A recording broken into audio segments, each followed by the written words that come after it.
Hi, I'm Pastor Sami, and I'm so glad you decided to join me again for another special message about this week's Gospel reading. This week we have a special story from Mark's Gospel. Mark tells us the story of Jesus' baptism.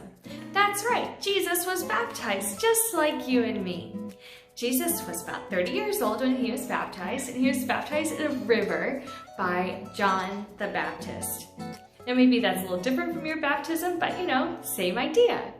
And Jesus' baptism was special because there's something that happened at his that probably didn't happen at yours, and definitely didn't happen at mine.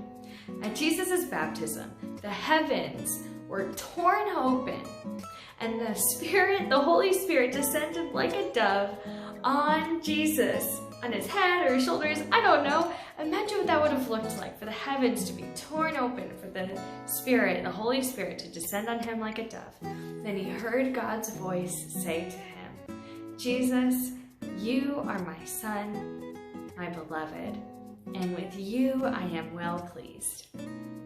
Oh, can you imagine how that would feel to hear God's voice say that to you? So encouraging. It would fill you with love and warmth and reassurance, and empower you for what's going on. Well, that's what Jesus really needed, because he was about to start his ministry, which is amazing. And he taught so many amazing things, and he did these miracles, and he healed people, and it was so great. But not everything was so easy or so wonderful, because there were also people who really didn't like Jesus and wanted to hurt him. And you know that at the end of his life, he was killed by them.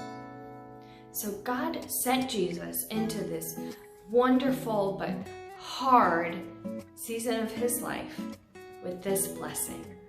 You are my child, I love you, and I'm so happy that you are on earth. I think that blessing is such a gift to Jesus, but I think that God shares it with us too. God is saying to you, you are my child, and I love you, and I'm so glad you're alive. And I think that when things in our world are scary or feel out of control, or we worry, or we don't know what's next, that we can remember that promise from God, that we are God's child, that we are loved, and that God is glad we're alive. What an encouragement. What a way to empower us to live our lives out in the world, to do what you've got to do next. That is God's promise for you. It's God's blessing for you today. I'll see you next time.